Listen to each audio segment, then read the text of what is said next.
Resuming. Weird. World. Order. Broadcast.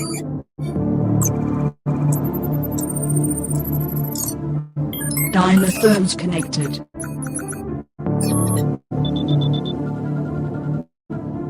Initiating broadcast signal in 10, 9, 8, 7, 6, 5, 4, 3, 2, 1.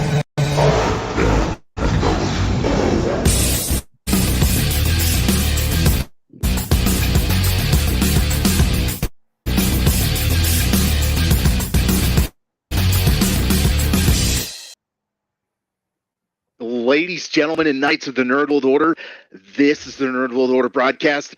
I am the man that you call Dukes, and to my right here comes the... Booyah, what's up? It's your boy, baby. And to my other right, coming straight out of Krakoa, weighing in at 178 adamantium filled pounds, Alfonso X-Man Flores. Hey, like Mystique says, kids? I ain't got no kids. Ladies, gentlemen, and knights, coming to you at a new date, a new time. We are actually going to be broadcasting on Tuesdays from now on live. So thanks to everyone who's tuning in today. And Alfonso, you can't say that. Mystique can't say that. So yeah, bro. You know, if you add up my kids and you add up Joe's kids, you still got us beat. So there's that. Yeah, you do. I got a few. A couple. Quite a few. Quite a few indeed. So, gentlemen, today we are going to be discussing She-Hulk. That's right, ladies, gentlemen, and knights of the Nerd World Order. We are going to be discussing the first episode of She-Hulk, Attorney at Law. First, initial thoughts. Before you guys get into what you thought of the show, did this show live up to your initial expectations? What were your first expectations going into the show? Alfonso, I'll start off with you. Yeah. And of course, my thoughts, the way from what I've known about She-Hulk, breaking the fourth wall, doing all these shenanigans, and I thought it was going to be a lot of fun, and she did not disappoint. It was a lot of fun. I had a great time with the show. I love the fourth wall breaks. I was down. Joe, your initial idea, what was your thoughts going into this show? What were you expecting? I thought it was good. I mean, I never collected a She-Hulk comic book, so my expectations aren't that high. Phase 4 hasn't hyped me up for any higher expectations. So for me, it's when you expect to get let down, and then you see something like this, you're like, because Miss Marvel was pretty good. And so this one was pretty good too. The first episode was pretty good. A lot of people were complaining about it, but I didn't have an issue with a lot of the things that they did in this episode. Okay, the people who are complaining about it were incels, so I'm just going to say that up front. Incels, you are not welcomed in the Nerd World Order. You don't have to listen to the Nerd World Order because this show is not for you. Nerd World Order, we are nerds redefined. My initial expectations, I thought the show was going to be hot garbage. Just, the CGI, as we know, somebody, they had to pull somebody aside and they were like, guy who made Ugly Sonic, you're fired on this too, And so I was expecting some really bad CGI.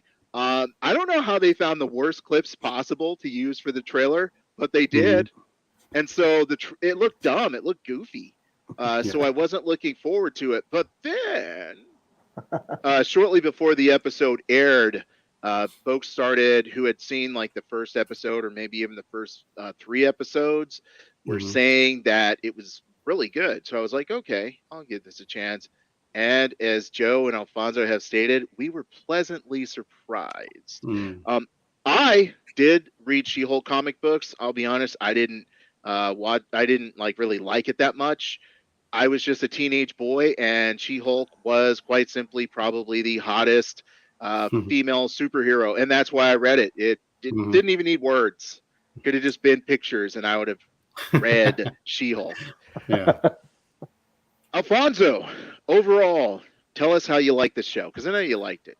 Oh, totally, man. I mean, it had all the standard situational comedy. You starts off as a law show. You got a lawyer, giving her a little spiel, and kind of like, okay, I wonder how they're going to get to She-Hulk from here.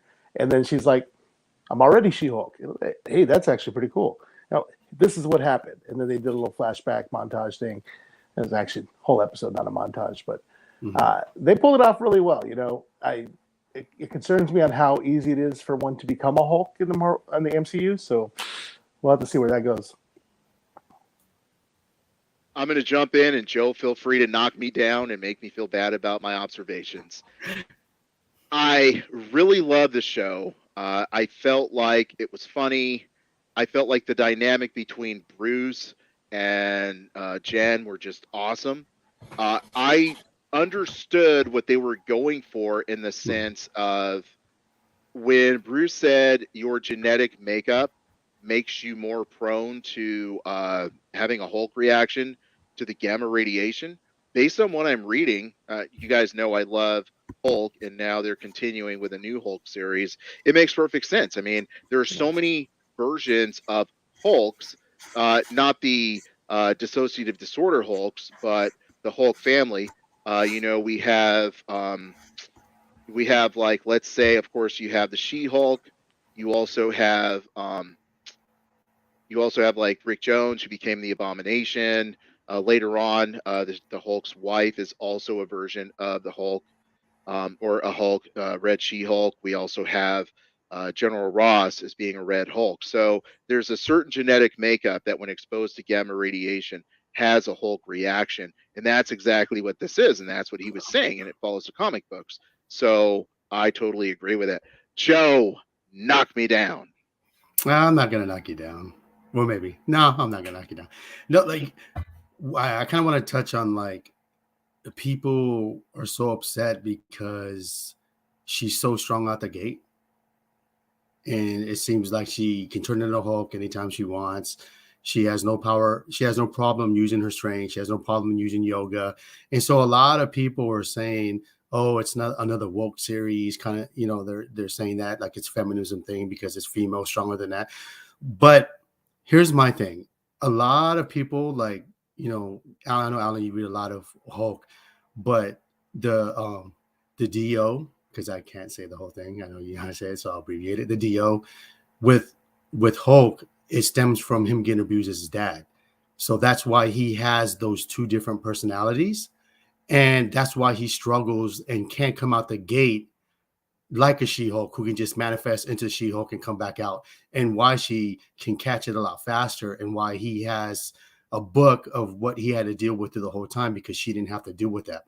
Now, this is where I tell Marvel, you're very slick. And I was telling you about this, Alan. Like, you're very slick because you can still do it like that and use that as a crutch to say it's not woke because this is why. And they're pretty smart, like how they did that. Here's my issue with it. I don't have an issue with it. I'm okay with it. It worked with it. My thing is, She-Hulk is no different than Captain Marvel, because out the gate she comes out strength. But because Brie Larson is known as a feminist, she gets a bad rap, and so does Captain Marvel gets a bad rap, and everyone hates the movie. That character is no different than what the character She-Hulk demonstrated in the series, coming out the gate, being strong, but no one has a problem with it. You see how that society plays a part in some of those movies? So I don't have a problem with it. I think it's okay. If you understand comic books, then you understand the whole dynamic of why it's that, the way they explain it, and that's how it is. The problem that I have is, and I hope this is what they're going to do, is because she has no problem being Hulk, right? There's no room for her to grow to get into Hulk. I'm hoping they're going to take the angle as far as like, if you look at herself, she has self-doubt when she's not the Hulk, and the confidence comes full blown when she is the Hulk. And you can see from the previews, like when she meets the dude and he's like, oh, can you change into Hulk? So the confidence is going to be there. So I think what they're going to do is have the battle between her fighting her identity as far as being everybody loves the Hulk and no one loves her. And that's the dynamic she's going to have to battle with. That will be her deal. the personality of like being Hulk, who's popular and everybody loves, to when she's not the Hulk and everyone doesn't care about her. So I think if they do it that way, I think that would be cool. I don't know if it'll shut up a lot of people that still would disagree with what I'm saying. I, as a comic book reader, Joe, agree 110 with what you're saying. Ladies, gentlemen, and knights, write this down. I agree with Joe. Because Ooh, to your booyah!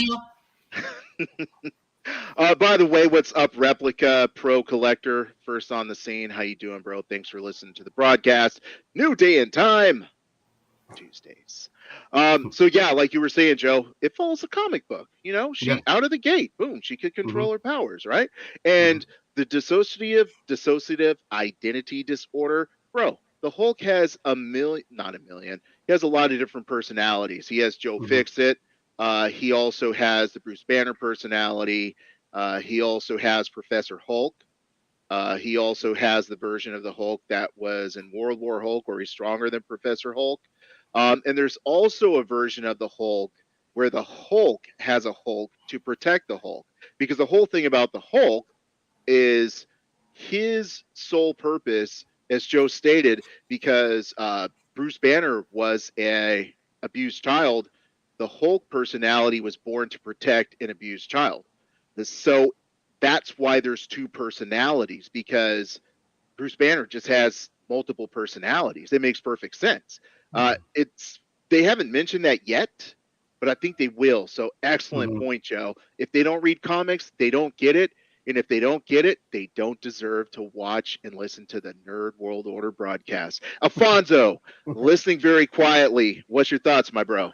Yeah, I mean, Bruce, he's, for lack of a better term, he is a broken man, right? He never had the proper guidance to deal with his trauma, right? Whereas Jennifer, she's not. It's not that she is a well-adjusted woman; she's just a well-adjusted person, right? And a lot of people were kind of, oh, it's because she's a girl. No, that's not what it is. She's just a well-adjusted person. She didn't have to deal with the same stuff he did growing Mm-hmm. up, right? She didn't have to learn those coping mechanisms. She had her own adversity, and she learned how to deal with it, and she dealt with it properly, and that's why she's able to coexist and commingle with the She-Hulk persona. Right. Exactly. I blame Josh Whedon, bro, because he's the one that came up with that lullaby, right? And I'm glad the writer made fun of it, saying, because she was like, "Really, a lullaby?" You know what I mean? He's like, Yeah. I don't even know.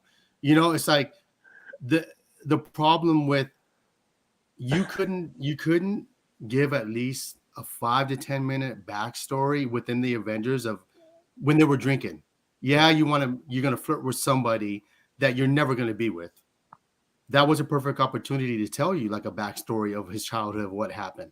So Right. then people that don't read the comics will understand that. What people, when they watch the Hulk and like Incredible Hulk movies, they don't tap into why the Hulk is where he's at, and and who he's fighting to protect him. It's fixated on a Hulk that destroys everything. So when you see someone that's a female, or excuse me, someone that's a woman that's strong and doesn't need anybody and can just do things, people get intimidated of it because they're thinking, oh, Hulk is a man and he should be a lot stronger than he is, which they tricked you with the boulder we threw in space. And I think that's just the CGI. They're like, bro, like we got to give somebody out there some happiness about the Hulk, because he hasn't been done anything. Even if he's smart Hulk, I mean, that's cool and all, but he hasn't demonstrated since like the first Avengers of him being kind of strong. You know what I mean? So like ever since then they nerfed him. Yeah. And even like they nerfed him, bro. And so like I'm kind of looking forward to like, dude, the ship that came in front where they started it off when they crashed. That's the sign of good things to come, I think. What do you think about that, Alan? I'm going to have to agree, even though I don't want to agree, with Clutch, the maestro, Rashawn himself, says that Marvel Studios has disrespect the Hulk from the beginning. Here's why I agree and I disagree with that. The Hulk is so powerful that you have to water him down. You have to tone him down. I think if you watch the original Hulk movie, Hulk by Ang Lee, that movie does sort of touch on the relationship between him and his father. And one of the questions that Alfonso was going to bring up later is how easy is it to become a Hulk, right? Alfonso threw that out there during our pre-discussion. Think about that movie. His dad developed the powers of a Hulk, right? And then he developed the powers of a Hulk, and his cousin develops the power of a Hulk because it's in their genetic makeup to become a Hulk. There's a lot of different stuff we can go into, like the One Below It All, which is part of the comic book series, which, dude, the comic book series is so good. But I do agree with Rashawn that they have nerfed him a little bit, but I also feel like both Joe and Rashawn, they have to, because he's so OP. He's like the most OP as far as physical power in all of Marvel comic books. And yet in Captain Marvel, they don't nerf her. And then in Endgame, they don't nerf her. And she's super strong. Super strong. And I think that's why people get upset. I can agree with that. You know, I can make excuses why Captain Marvel isn't as, or why Captain Marvel is as strong as she is, but the Hulk is not at full power. But at the end of the day, it's just me making excuses for Kevin Feige. And unless he's going to pay me and invite me to his log cabin, I'm not making excuses for Kevin Feige. You know, I always like to make fun of the way Jean Grey, you know, is fainting throughout the X-Men 97 cartoon, right? Mm-hmm. So, you know, I actually had a discussion with some of the creators during Comic-Con, and they're like, well, you know why we do that, right? No. What, she low blood sugar? No. It's because she's so overpowered, right? She could just end any conflict with the snap of her fingers. She, you know, it's done. So it's like we had to have her pass out so the X-Men could do something. Yeah, but did she pass out in the comics? Not really. No. Okay, okay, quit with that malarkey there, bro. No, quit that with malarkey. No, in the comics though, she had all kinds of mental blocks put in there by Professor X because she was too powerful, right? Oh. She couldn't control telepathy and telekinesis at the same time at first, so it slowly let that out for her, right? And of course, he died, she died, so you know, here and there, Phoenix, all that. But eventually, she was able to control all that, and she's super buff, but you know. It's what Alan would say, lazy writing. And that's probably why Chris Claremont was like, man, I ain't trying to have it when he was at that panel.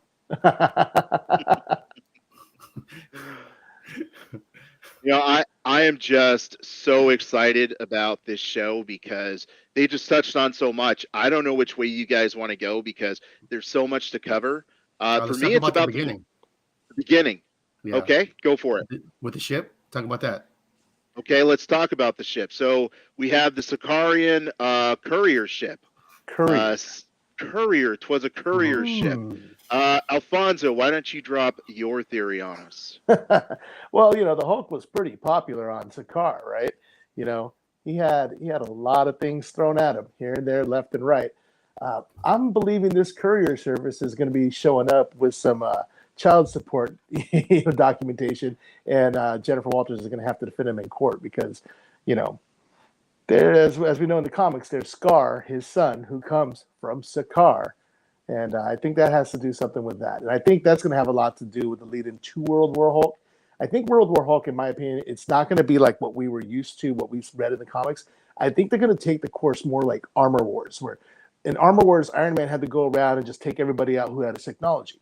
I think in this, well, you got Abomination, you got She-Hulk, you got Scar, you've got, you know, possibly Thunderbolt Ross with his Red Hulk persona, possible Betty Ross with her Red She-Hulk. I mean, there's so many Hulks. Abomination, you know, Rick Jones becomes Abomination. There's so many out there. I think what's going to happen is he's going to be like, man, I feel responsible for all this chaos and damage. I got to put a stop to all this Hulk stuff. So I think they're going to go that route with that, personally. Here's why I'm going to disagree with you, Alfonso. First of all, Rashawn says World War Hulk already happened in Thor Ragnarok.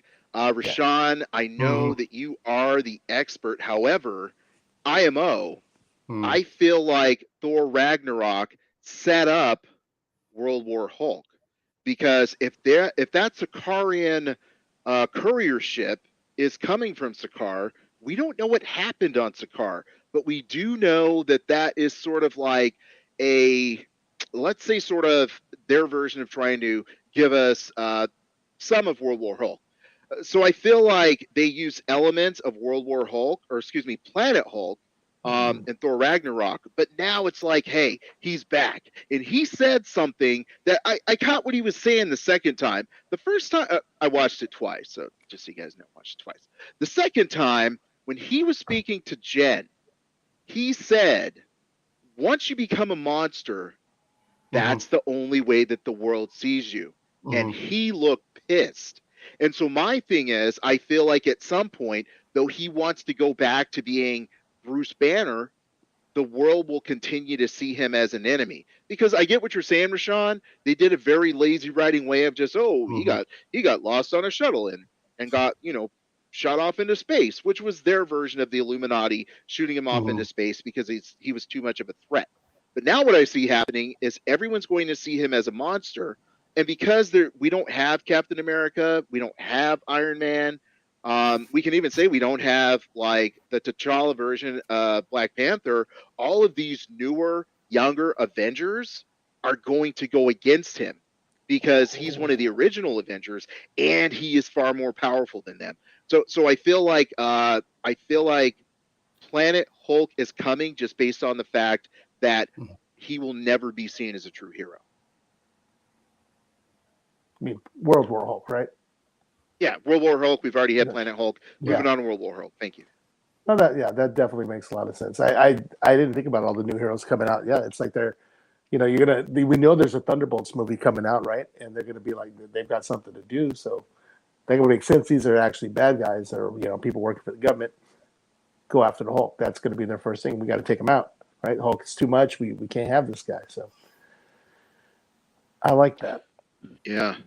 I'm really excited just for that idea. I'm really excited for the idea that Scar is going to be out there because, Scar, I was never really like a huge fan. To me, he was like Dakin with Wolverine, where he just kind of feels like a watered down, slimmed down version of the Hulk, So never really that impressed by Scar, but just the idea of even if, how like basically because everyone's contract eventually does end, they're ending, eventually the Hulk's contract is going to come to an end so they can go She-Hulk. So at this point they can bring in Scar.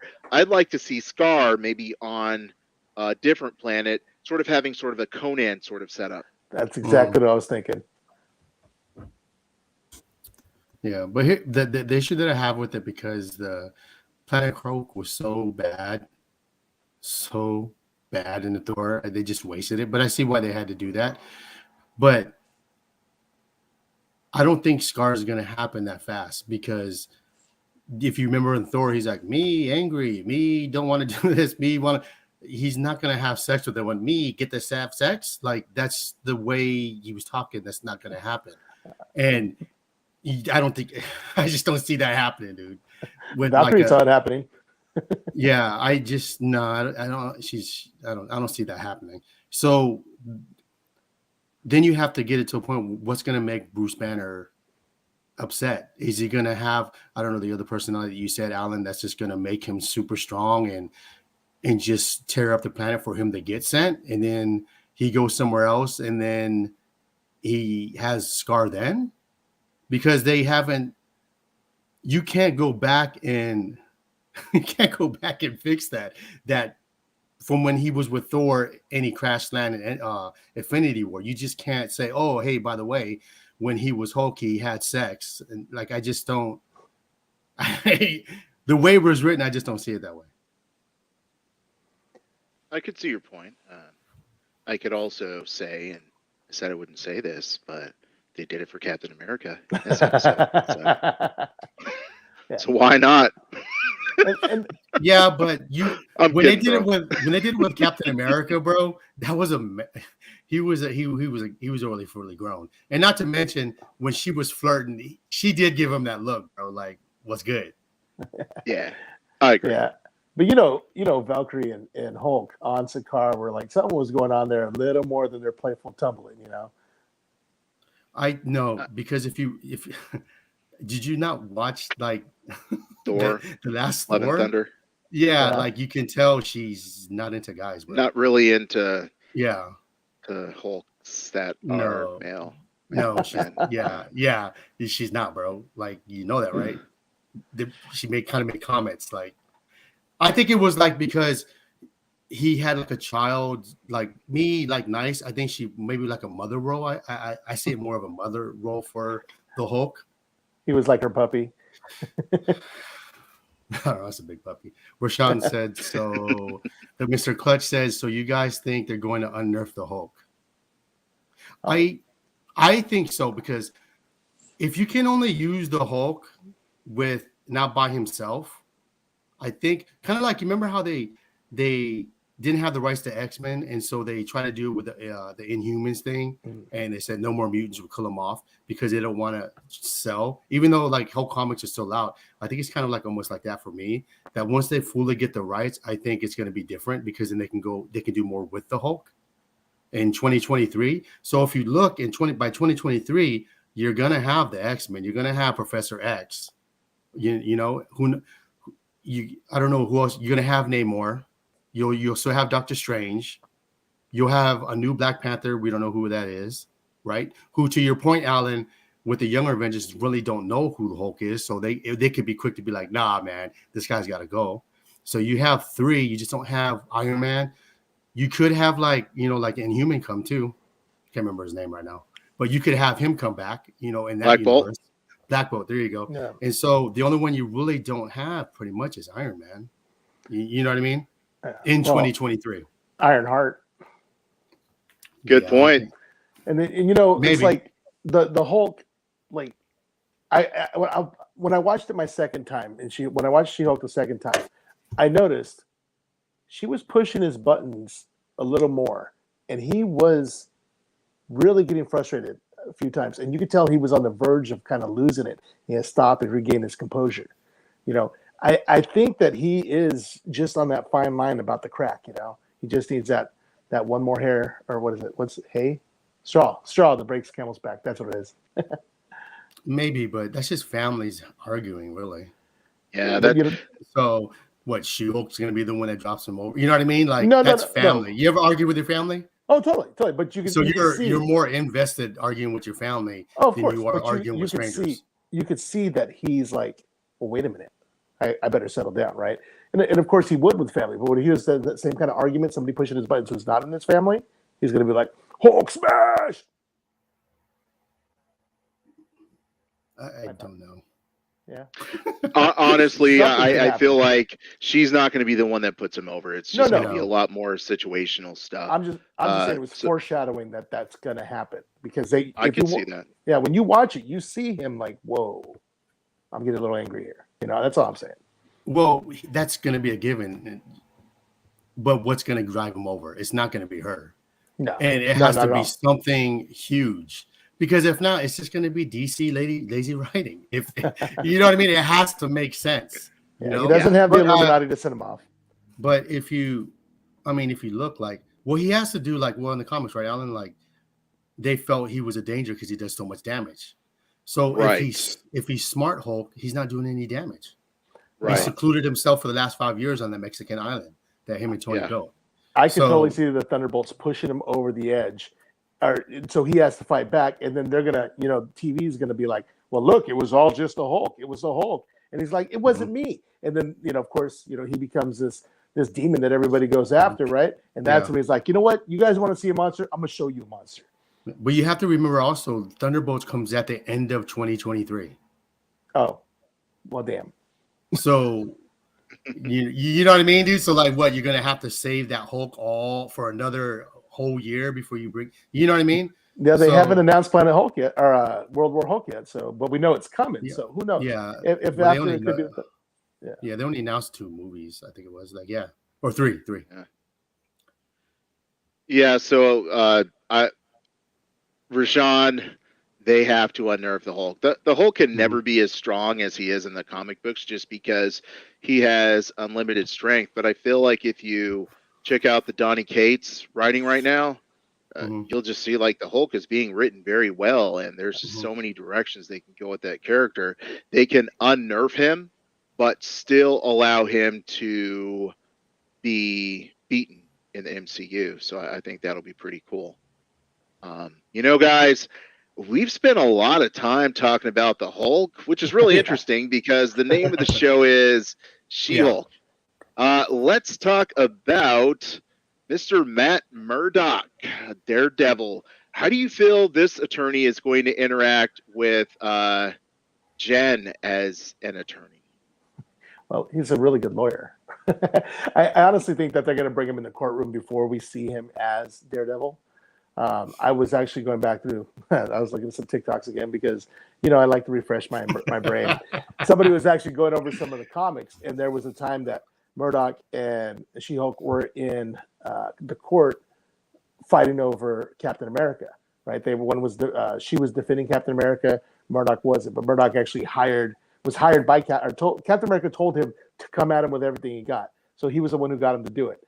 But there was a time, like after one of the court proceedings, that Daredevil shows up and Nut taps on her window, and she goes out the window, and he starts running off the rooftops, and she starts chasing after him, and he finally stops. She's like, "What are you running for?" And he goes, "After these proceedings, I think it'd be a good idea to blow off some steam.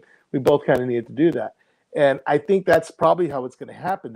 Something's going to happen to where they're in court and they get super heated at each other, and he's like, "You know what? I'm going to help you blow off some steam." Does rooftop chase. And as when we saw Daredevil in the previews, he did a little dive roll on a rooftop. So I'm like, that might happen.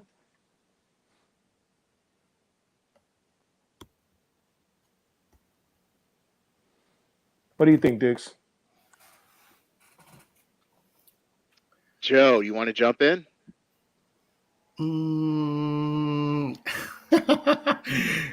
I know that to Alfie's point, I think they are going to meet in a courtroom somehow, some way. It all depends. Like Roshan says, expect Daredevil and Kingpin to be watered down based upon Hawkeye. Maybe, dude. Like, maybe. But I don't know. I just see like, I don't know, dude. Like, are we going to get the same Daredevil? That's what I'm kind of conflicted with. So, like, for me, it's like, I don't know. I'm not that hyped to see Daredevil yet. Are you? I'm just not. Like, I think it's okay. I don't think it's going to be the same as Netflix. So I'm kind of like in between. Like, I don't know. Well, we've all had this worry of what it's going to be like when these Marvel Knights, so to speak, from Netflix come over to Disney Plus. And then, of course, we had the big announcement from Disney Plus that they were going to have the adult, the more adult content. And this show is probably one of the first to show it. You got She-Hulk flipping the bird. You got them talking about Captain America having sex. Some of the things they said and talked about, super taboo at Disney, and it's on now. I honestly think that they're going to do Daredevil right. I think they're going to do fine with that. I think they're going to do good enough to where they're going to be able to bring in Frank Castle eventually. And I think they're going to do Deadpool some justice. I really feel like they're setting up. I've spoke about it before, so I'll be brief. Mm-hmm. The street level Marvel characters, and I feel like Daredevil is going to be the center of that. He's going to be sort of the person that brings them all together. So I will say that he's not going to be like a huge part of this show, but his actual being on the show, his presence, will have an overarching significance down the line. Yeah. Water down Deadpool, water down Echo. Hey, I got a question for you guys. I'm not sure who it was. Maybe it was She-Hulk who had to go to some kind of anger management meeting. And in that meeting, you see a bunch of like villains. You see like the Porcupine. I think you see, I think that's where you see Frogman. So, what do you guys think about that whole anger management class? Because it's like Abomination. Yeah, that's right. Is kind of like heading it, I guess. Right. So basically, what I'm hearing is in the first episode, She-Hulk, where she's in court with the other company where she eventually will end up working for. Mm-hmm. Her first case is going to probably be to try to defend Abomination and how he's not the same person anymore. So now you have to wonder, like, is he tricking everybody? Is he truly a villain and he's just using it as a cover? And so those are the kind of questions that people are talking about as far as like him being in there. Yeah. you see Wong. So Wong was hanging out with him, of course, in what's was that Spider-Man? No, in Shang-Chi. And then they also shown Wong in some of the trailers for this. So I'm sure Wong's going to be a character defense. I can't really see Abomination pulling one over the Sorcerer Supreme, even though he's not so supreme. Yeah. But that's very interesting. Yeah, I know some of the proceedings that they were talking about. It kind of mimicked like they were talking about the Sokovian Accords. Yeah. So yeah, damage control is going to be a part of this. You're going to see them show up because they're going to be like, I don't know, man. There's a lot of guest stars that are slotted to come in. I can't wait, man, to see who they got. I don't care if it's somebody so minute that only I would get. Yeah, because from what I hear, Kevin or the writer wanted to use Abomination, and that's why Kevin Feige put him in Shang-Chi. Nice. But they're showing Wong a lot. I wonder if they're going to kill off Wong so Doctor Strange can be the Sorcerer Supreme. I wouldn't mind. I mean, I never cared much for Wong. Yeah. So, I mean, I always felt like people hyped up Wong, and Wong was never all that great. So, he dies, he dies. If he dies, he dies. If he dies. But in the books, wasn't he more like he was more like a butler, right? He was like he knew magic, but he was Strange's manservant, wasn't he? Yeah, but you might also recall this is 2022. So the Asian brother doesn't have to be the manservant. True that, Alfie.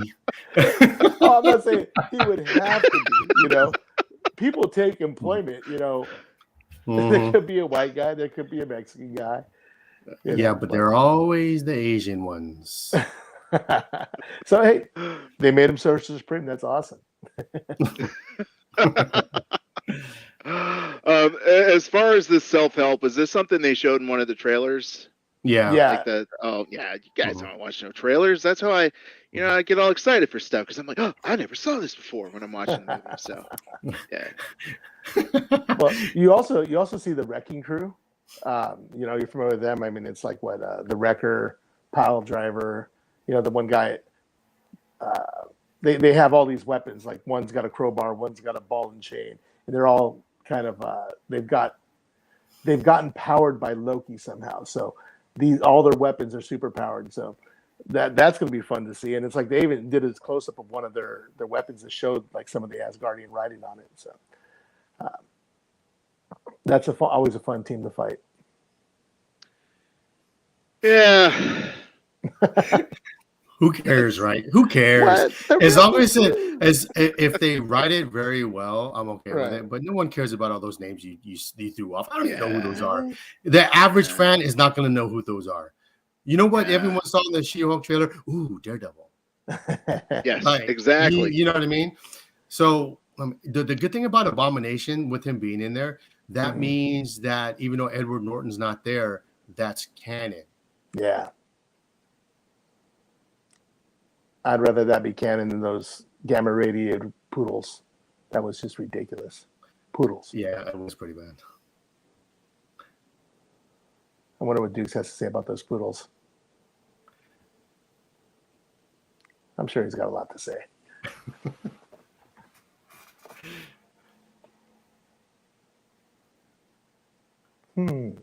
Okay. There that's better. Sorry, ladies and gentlemen, tonight's actually had some technical difficulties, and I was just talking away. I was like, yeah, poodles. That completely ruins the idea of hereditary gamma radiation absorption, because them poodles were probably not part of the DNA of the Banner family, so that kind of ruins that theory. That's okay. Like predator hounds? Yeah, maybe he took some of his blood and put it in the poodles, which created irradiated Hulk dogs. There. I'm going with that. Let's see here. So, gentlemen, as far as the Wrecking Crew goes, wasn't one member of the Wrecking Crew already in Agents of S.H.I.E.L.D.? Like, wait, is Absorbing Man in it? Okay. Yeah, you're thinking Absorbing Man and I think Pile Driver. I think they both have the ball and chain. So, gotcha. Absorbing Man, he just touches anything and it becomes that particular metal or whatever. And I'm pretty sure it's Pile Driver. He's big and buff, and he has a ball and chain. And Wow. those can be So scary. basically, these guys are so cool that we don't even really know their names. Just like they're the Wrecking Crew, Yeah. Jackhammer, Other Hammer, Pile Steve. Driver. Cool. Thanks for hyping those guys up. I wish Alfonso was my hype man, because Yeah. no matter how crappy of a job someone does, Alfonso's like, "Good job, yeah, do it again." You can do it. You can do it.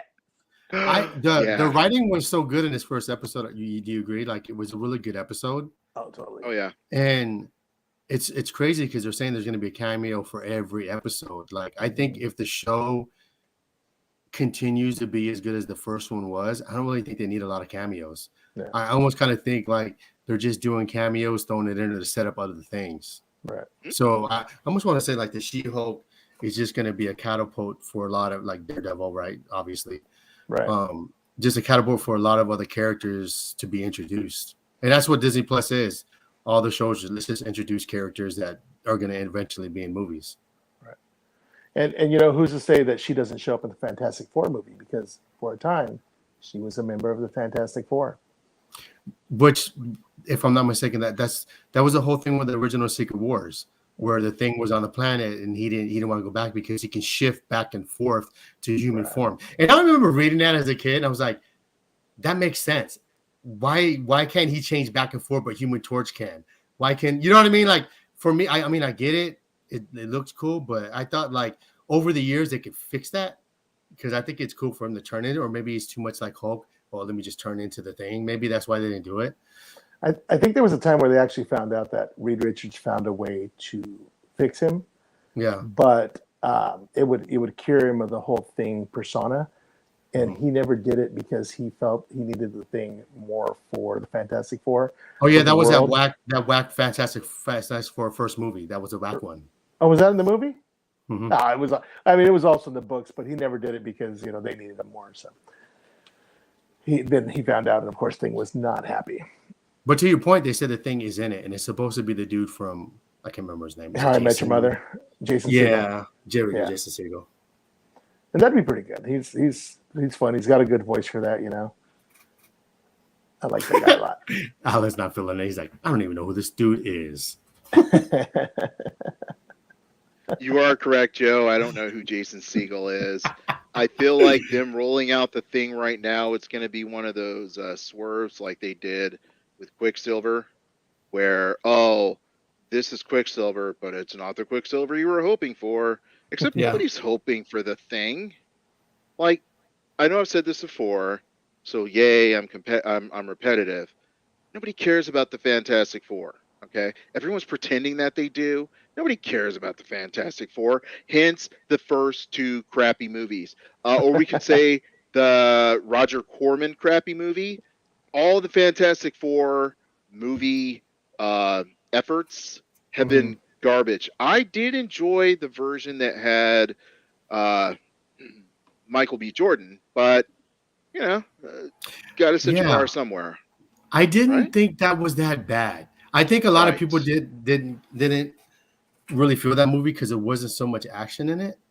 Yes, but I thought the story was decent. Like, I didn't have a problem with that version. I agree. I should watch that movie. Yeah, you should be on a podcast and you should watch movies that people talk about on the podcast. Maybe. To be fair, Fantastic Four was not on the docket today. It's okay if they're not the X-Men. Yeah, it's like. Is it? Alfonso, did you watch that one show that came on in like the late 90s? It was called like Mutant X or something like that. Generation X? I still haven't recorded it on VHS. Are you serious? Yes. I need to show my kids. See, that's where Alfonso's like movie spectrum goes. It doesn't matter how bad of an X-Men movie it is or X-Men show, he'll watch it. Come on, you had Emma Frost and Banshee running the school for gifted youngsters in Massachusetts Academy. It was great. Oh, yeah. See, that's why whenever we start talking about stuff, Alfonso's like, haven't watched that. But I got this bootleg X-Men movie that's a fan cosplay on DVD. Did you watch that other one that was on Fox? I can't remember the name of The it. Gifted, yeah, Yeah, it was I really kept good. watching it. It sucked. Alan, No. I kept watching it, and I'm like, it's cool because I thought, like I thought Lorna, was it Lorna Stone? Yeah, Polaris, Lorna Dane. Yeah. She was really good. I was like, bro, please get better. Yeah. Please get better. I'm rooting for the show. You know what I mean? And like the lead character, Alan, had little glowing dots on his hand. Yeah, I didn't like it. Like, and I'm just like, really, bro? Special effects that we have a budget. We got to put these little glowing balls on his hand. Oh yeah, that's it. We'll do that because it's cheaper. And I was really hoping it was going to be good, and it just was a big letdown. I didn't even finish season 2. I was like, I'm not going to do it. Yeah, it was like this And big it's mutant just- underground. It was just bad. It had potential though. That's the thing. Yeah, every now and then they talk about like, oh well, maybe we'll make it to the X-Men one day. See, the thing of it was like this, Alan. It was like a bootleg X Factor. It was like the X-Men mysteriously disappeared, and every now and then I'm gonna tease you that they're around the corner, and it never happened.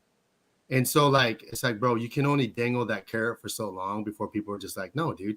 That's why I didn't get past season 2. Wow. Well, thanks for dragging us down that rabbit hole, Alfonso. Anytime. That's why you are the X-Man. Yes, sir.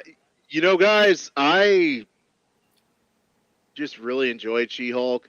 Yeah. I think the only character that we haven't speculated on is Titania. So I don't know too much about Titania. I'm going to be awesome, or excuse me, honest, and I'm going to be awesome. Hell, You're always awesome. consciously Hey. bragging.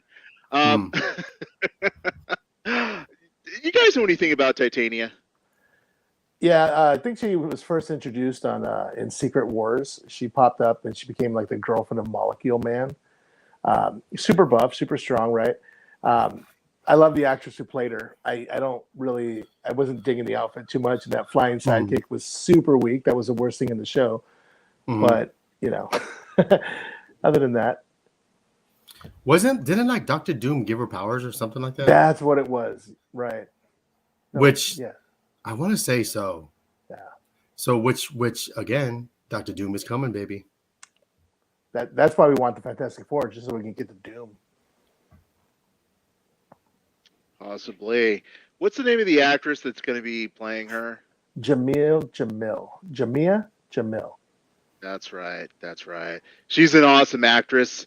I yeah. watched her in The Good Place. She's also like a host of some game show. Oh, that's right. First of all, she is a woman of very tall stature. So I feel like she will just have this imposing presence on camera. But she also comes across as very graceful. At least she did on The Good Place. So I feel like she's just going to be an awesome addition to this show. Yeah, I hope we get more of her, because if it's just that little brief cameo, I'm like, it's not quite enough for somebody like her. I'm pretty sure, but I would have liked to Alfie's point. That little sidekick, dude. It was like, remember, like Mortal Kombat. You do a little sidekick, and you remember, Alan? You would do like the jump kick, but you could punch a kick out of the air. I don't know if you remember. I used to do that, and I used to teleport with Scorpion across the screen and grab it. Get over here. That's basically what she did. Girl probably should have played some Mortal Kombat, bro. She came with that flying kick, and she was like, "Get over here!" and just punched her. And like I would have liked, but it seems like every episode's gonna be fast. Because it was fast paced, and that was another thing people had a problem with, because it was so fast. You had to get to the point. But I thought they did very well clarifying it. Oh, I can't get on with this lawyer thing until I tell you what happened. And I thought that was like, all right, cool. Like, you don't have to do it. You don't have to do a whole episode of her training. It was just, I was okay with it. Just like I was okay with like the new Spider-Man. You're not going to show how he got his powers. So I'm okay with them doing it quick like that. It was a really good show. I like it. I was entertained, and I can't wait to watch it. Like in a couple of days, the second episode. Even though it's short, I think it's like 23 minutes. But I mean, you figure it's a half-hour show. I mean, a half-hour show on TV. You have commercials. It's not really a half-hour show. Right. So what are the runtimes, Joe, for the other episodes? Let me check, because I have it here somewhere. It is the first one is 22 minutes, 22:53. Third episode's 27:03, and then episode 4 is 28:34.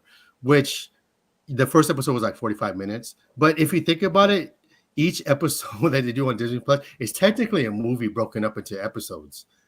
Oh yeah. So I mean, like the first movie was 45 minutes. That's basically a movie. They're giving you 9 episodes too. Right. So I mean, I'm okay with the runtimes. I mean, you watch them like a movie. So I mean, I'm okay with it.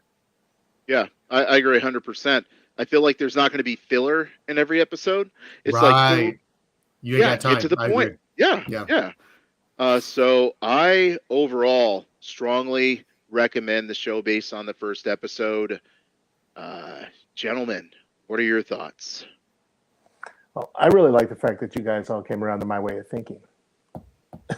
Because I was like, I'm watching it. You guys, I don't know, it doesn't look like. Yeah, because the CGI for the commercials, it was bad. But I knew they were going to fix it. They were going to fix it in post, and they were going to roll with it. And I had the feeling that it was going to be a lot of fun, and I had a great time. Seems like you gentlemen did as well. Ladies and gentlemen, this is Alfie's stance on everything in life and in movies. Everything's positive about it, even though Eternals suck, and he still says it's good. So, I mean, we're all. So, do you think this was a good show to kick off after Miss Marvel?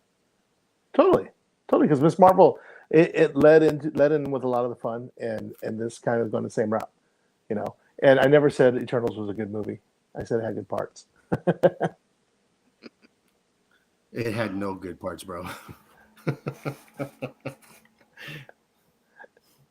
I did like the part where Mercari was running on beach.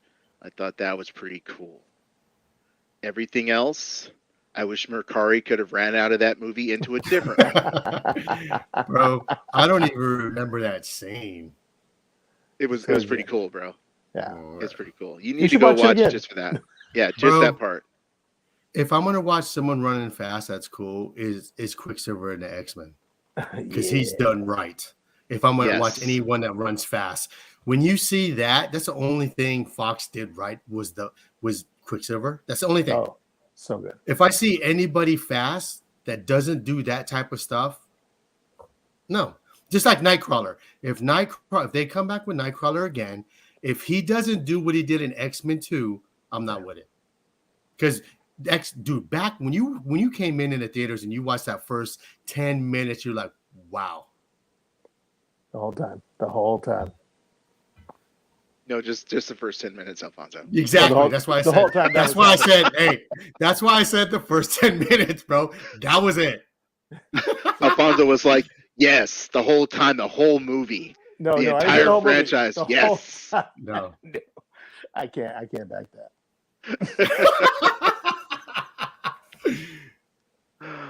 Yeah. Well, gentlemen, any final thoughts for the ladies, gentlemen, and knights of the Nerd World Order? Yeah, She-Hulk, highly recommended. You guys, get out there, watch it a couple times. Let us know what you think. Yeah, go watch it.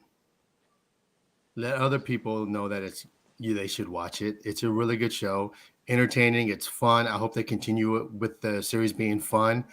I like the dynamic between the Hulk and She-Hulk, and I hope they do it again soon. But it's a very entertaining show, and for the first time in quite a long time, I'm looking forward to I can't wait to watch the next episode. Nice. Hey, I do have one quick other thing. I'm sorry. I appreciate that they gave that nod to Oscar Isaac with the Cheetos and the chopsticks. That was super cool. Sorry. Go ahead, Dukes.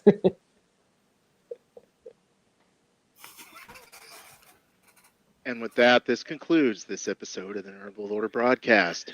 So until next time, ladies, gentlemen, and knights of the Nerd World Order, I am NWO. We are NWO. Nerds Redefined. Booyah.